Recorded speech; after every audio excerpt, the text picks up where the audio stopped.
It's easy to let adversity overwhelm us.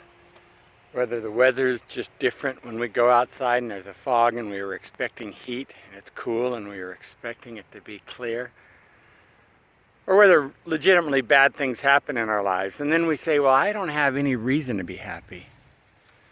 Met the incredible Toby Tanzer while I was in Kenya this year. He's a world-class marathoner and runner. He's won over 140 races around the world. He sits on the board of the New York City Marathon, or sat on the board of the New York City Marathon. In 1999, New Year's Eve, as it was getting ready to turn to the new millennia, he wanted to be in just exactly the right spot. So he planned to be at the top of Kilimanjaro. He thought there was no place better. So he went to Kilimanjaro. He took his girlfriend, had everything set, got there.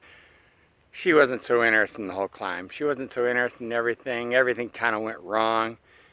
I know what that was like. My wife got sick on New Year's Eve for the new millennia. Anyway, he went out and he ran by himself on the beach, I think just south of Mombasa. And he was running. He was thinking, well, this is glorious, a wonderful way to spend the last day of 1999, the last day of this millennium. He saw a group of men waving at him, so he waved at them, he ran up to them, and they were muggers, and they jumped him. They beat him nearly to death. They stole everything but his running shorts, including his shoes. He had nothing left on.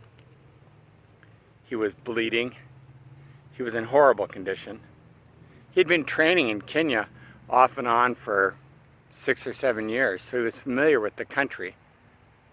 But even in this situation, he was in rough shape.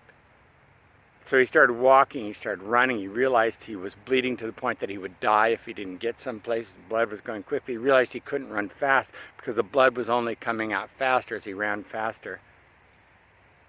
He made it to a little medical clinic where there was one doctor where they saved his life, but they had no life-saving instruments. They had nothing other than one doctor that they called in who made a tourniquet, who did what they could until they could get to Nairobi.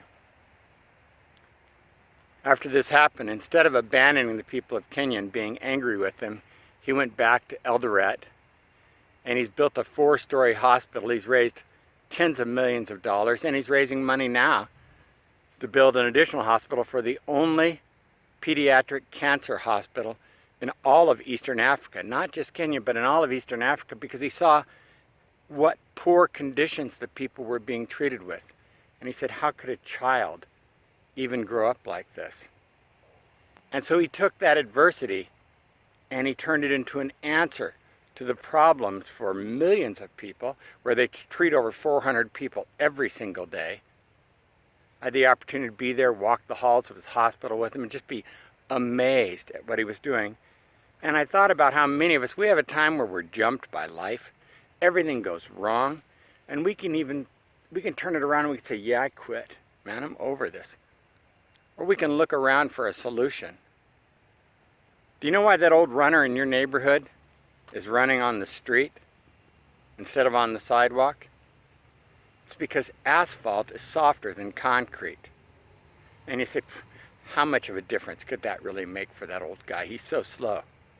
Well, if he's running 10 to 15,000 steps a day, and every day he's out there running, his shoes are being crushed that much faster, weeks faster. His knees are being crushed, his hips are being crushed, his back is being crushed. And so instead of getting up on the concrete, he gets down onto the asphalt where it's softer. And he knows he's going to be happier in the long term. Do you want to be happy today? And maybe you think to yourself, oh, I've been attacked by horrible situations in my life. You know, you've also been given answers and solutions if you just open your eyes to them. And the awful things that have happened in your life, you can turn around and you can make for good, if only you would. Do you think to yourself, I have no real answers for the everyday pounding that I'm taking? You know, there's a softer route out than the harder one that you're walking today. It's always a choice. Always. You ready to make the choice to be happy today?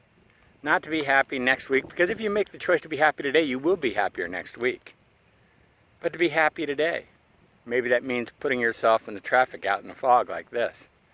Maybe that means instead of getting angry about people who attacked you, supplying an answer for an entire country and raising the money for a hospital. Maybe that means having a big vision for your life instead of the small, everyday stuff you've been peddling around with. Life is about more than what you own. Life is about investing yourself in that which is priceless. And then you will be happy. And it's also how we become the miracle. Do you want to be the miracle today? Go out, be happy. Work through the obstacles that have attacked you. Be happy. Find the course that's going to be the one of least resistance to your happiness and stick with it even when everyone else doesn't understand it. Be happy. And when you're happy, it'll be a whole heck of a lot easier to be the miracle. Go be the miracle today, because that's what God created you to be. Thanks so much for watching. Thanks so much for sharing. Thanks so much for being a part of this miracle community. What an incredible morning. A fog. Go outside and enjoy it.